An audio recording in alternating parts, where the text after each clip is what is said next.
see Islam as a taboo. What is that conflict about? No, Because after all, no, Islam is a religion of peace. no. When you talk about religion, that's first of all understand that it came from the white man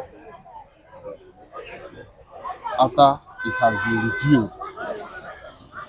Religion was introduced by the black man, but white man came and reviewed it. What is the tradition and religion of the black man? That's what you ask yourself. When you get that right, then you begin to know whether there was anything like this and what led to what at the end, at what point or the other. Then you begin to find out what is the religion of the black man before the white man came, before the dictionaries came. So let everybody represent his or her source. A black man did not teach an Igbo man how to do circumcision. Do you understand what I'm saying? A white man did not teach an Igbo man how to do circumcision. That gives you an insight who they are and where they are coming from. Any other thing apart from that is related to history.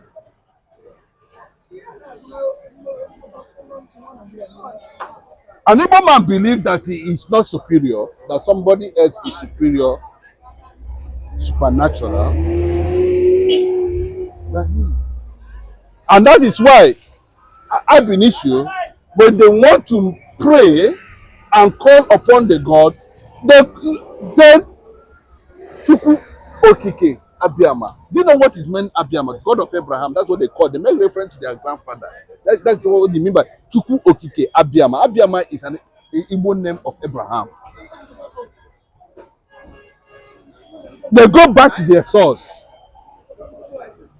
So, but when this concept of started coming, they started embracing, because a certain man found himself in Syria and discovered a tribe called Islam. Do you know that Islam is a tribe in Syria? You can go and do your findings. What was Muhammad doing in Syria at that time? Is he from Syria? After 600 years that Christ had come and existed, Islam came.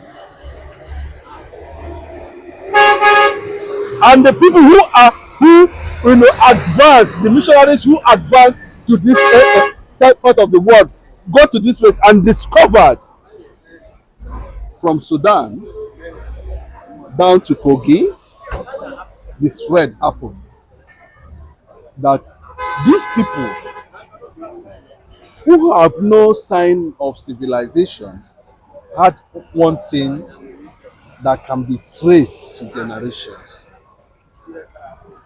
And they wonder. You think there was Igbo man that said they are Jews? I'm asking you.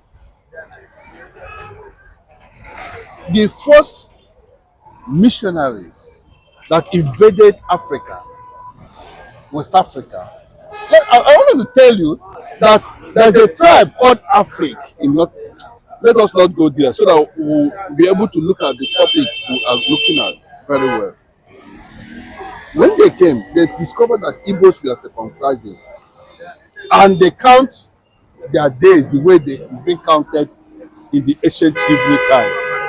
Even before the Bible was brought. Yes! They documented it. They are the one that said, no, they first said, these are Ethiopian minors. They first said Ethiopian minors. What are Ethiopian minors? There's a tribe. They say these are ancient Ethiopian minors. That's, you know what I mean, minors? Just a small, and that they behave like the ancient Hebrews.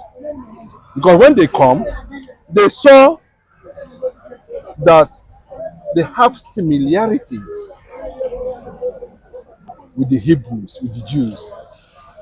They say these people behave like Israelites. Please understand the direction I'm going. I'm with you. If there's nothing you are going to hold on, I know it's going to be a series. We're going to continue till we get to a point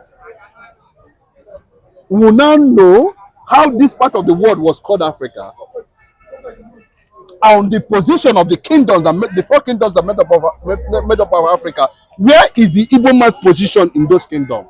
We get to that level.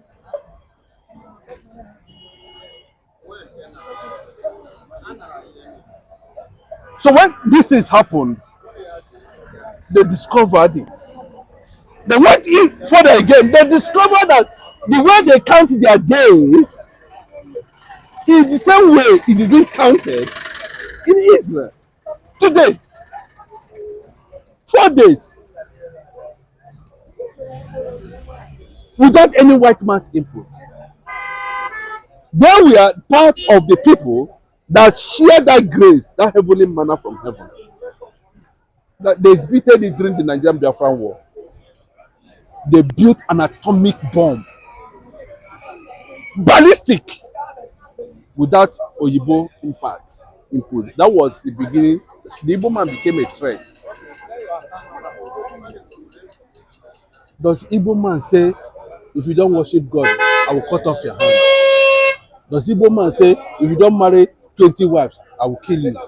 Does Igbo man say, but the principles of civilization and civility and humanity has already been embedded as a result of the source where they are coming from. That's why I told you that we represent where you are coming from.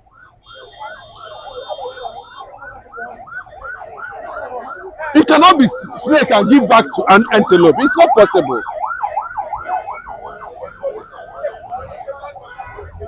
So in the modernization of the Orthodox religion that moved from Judaism to Christianity was the factor that Igbo man used to embrace divinity that is connected to his source. So we can't move that away. So for you to come and start struggling with it, you end up struggling with nature, and it will be very difficult for you to have access to it. Naturally, if you look at it, it is not man-made. In as much as you cannot discover the source of the air, in as much you cannot discover the source of the water, in as much as you cannot, no human being has come and claimed responsibility. Let me make this one. Oga, the source of it has proven himself over and over and over and over and over again with just one staff. The largest Atlantic Ocean in the world demarcated into two. You go say na lie. Go now. Go and call it. Well, if you say it's a lie, go and confirm yourself.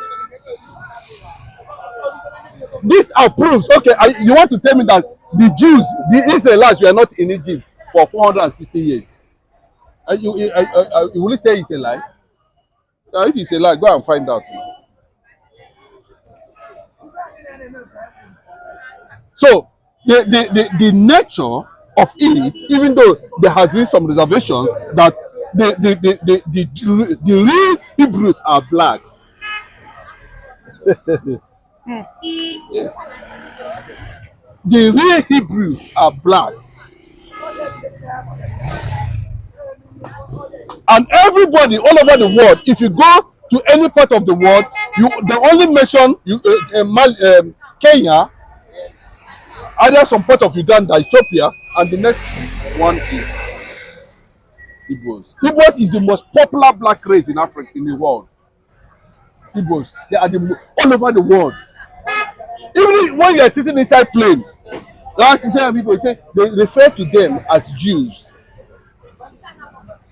So you can't take that away. Or if you want to take it away, you need to take nature away first. So that's why you saw this resilient spirit, spreading all over the world, creating an understanding. But we're not going to do what Ojukwu them did, all those men did. No, We have sophistications. Part of this success today of what you are carrying in your hand today, Igbo man contributed. Google.com was invented by an Igbo man. .com was invented by an Igbo man. But you will not hear it. Yoruba media will not carry it.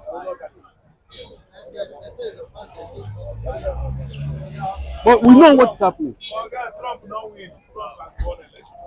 Anambra man was the first person in this earth to calculate 1 billion information in 1 second. 1 billion information in 1 second. He's in America. He's not going to come back to Nigeria. He was a victim of the situation during the Nigeria-Biafra war. The Red Cross came and picked him and flew him. Today, he has contributed and solved 50% of poverty in the world. Just one Igbo man. Look at that pack well. I'm telling you.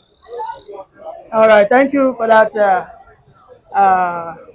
Expository from you. Well, it's the Biafran series, and this is our Biafran series number 2. We're going to bring you someone else for Biafran series number 3. Thank you very much for that exposure and deposit of history fact. Thank you very much. And so we are looking for the reactions of Biafran. As Soludo dares, anybody who dares closes his shop on Monday will lose his shop. So what's your reaction? My reaction is always positive to the people of the southeastern Nigerian yearnings. And of course, when we stay at home, we are aiming to achieve something. First and foremost, you don't take up arms to fight government. No, it is done. It's not done in any society of the world. What you can use to fight government as a weapon or tools is boycotts. Boycott is what is going on in the southeastern Nigeria, across that region, Imo, Abia, Anambra, Enugu, and Ebonyi. Igbos are sitting at home every Monday and Tuesday of a week or in any week. You know what they're doing? They are like protesting federal government, unconstitutional incarceration of Mazi Nnamdi Kanu since 2021. It is getting to 48 months now that Nnamdi Kanu has been sitting in one place, stagnated, doing nothing. Could be that that young man is between, let's say, 75, 80. I think medically now, something else, would have happened to him. But we can see Nnamdi Kanu is a young man, a man in his, let me say, 50s. That's why his health is not ailing.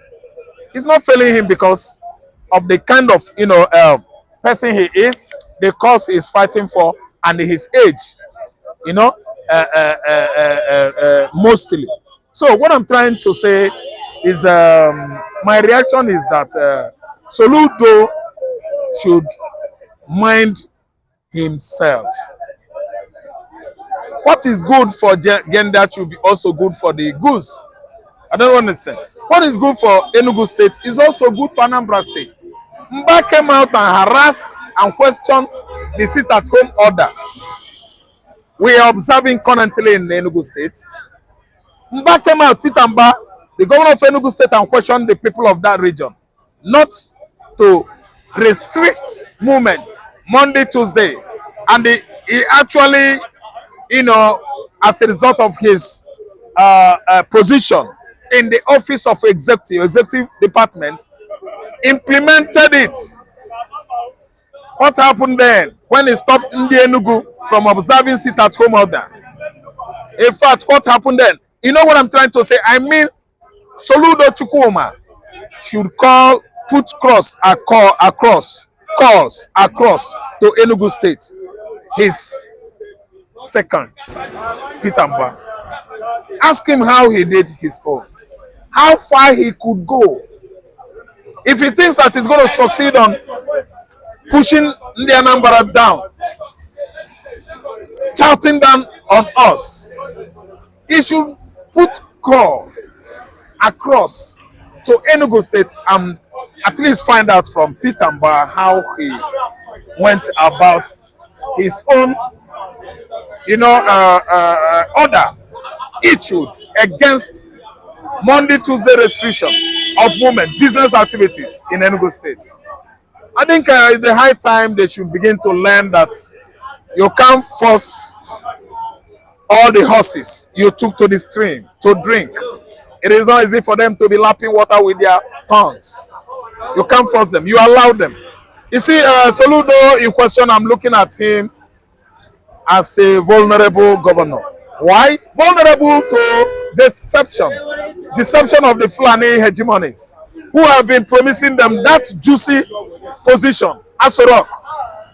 Tinubu is doing it now, exactly what Buhari did from 2015 to 2023, promising every Canali governors in the southeast, governor in the southeastern Nigeria, of that office, to replace him, to succeed him.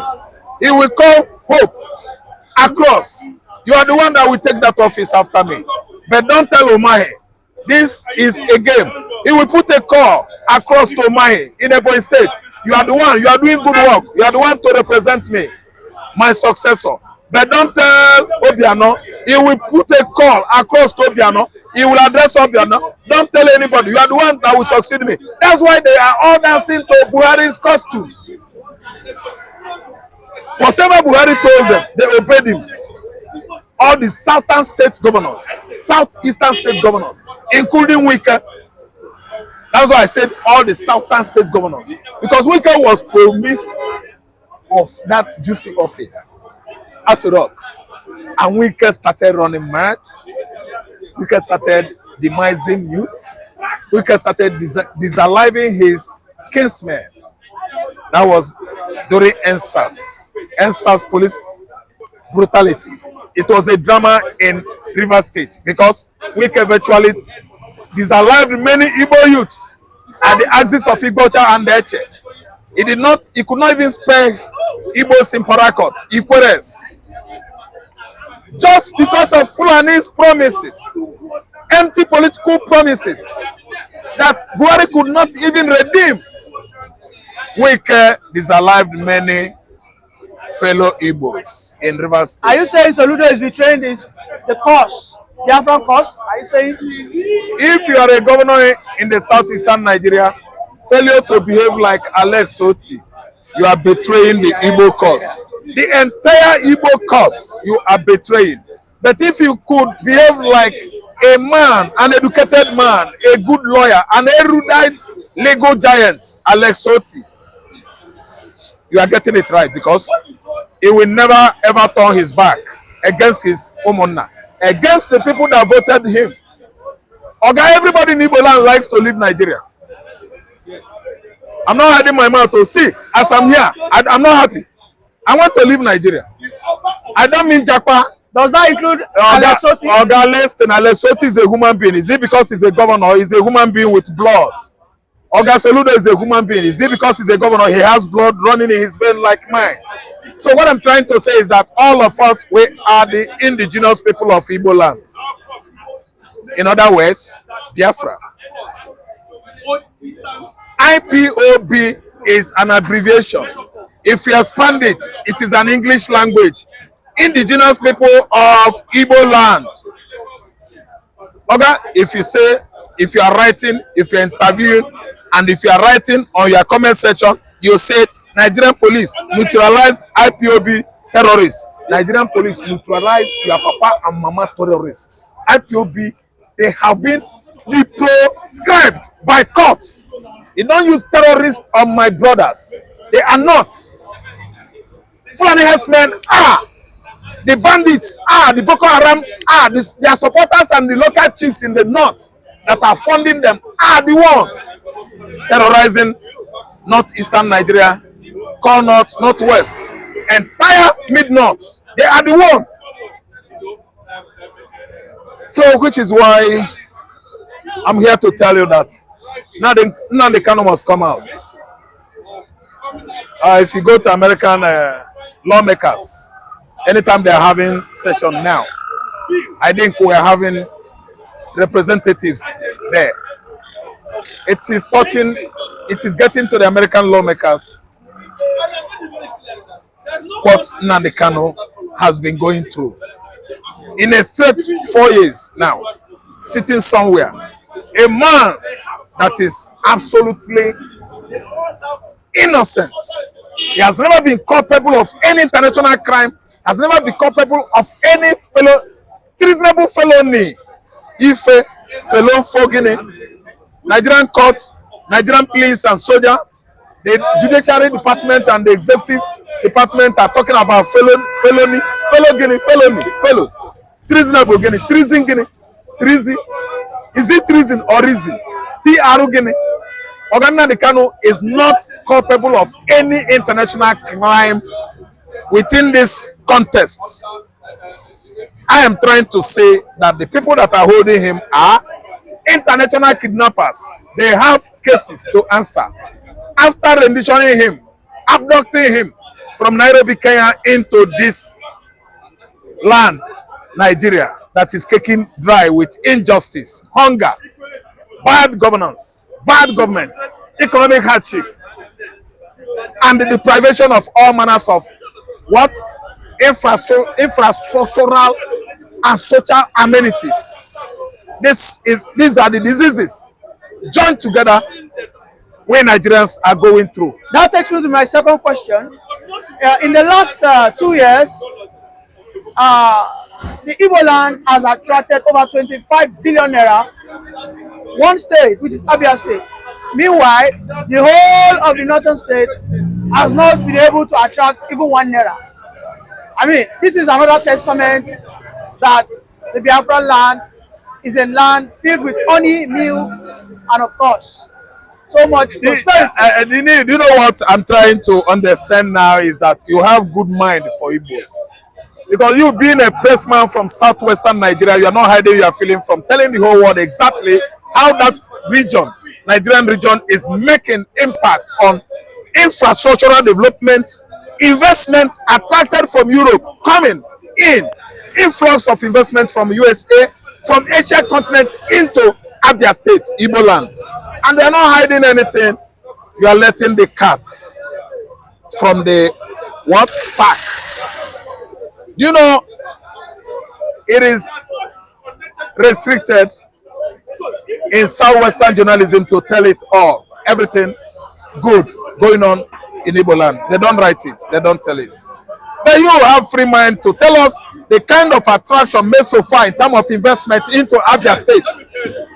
So far, since inception of Alesoti's administration, you have good heart. I'm telling you that many more are coming from China, many more are coming from America, and by the time he finishes the international airport and the seaport in Abia State, I think Igbo land is going to be doing well. We are going to do well on commerce and the trading in the southeastern Nigeria. Thank you very much for that brilliant submission.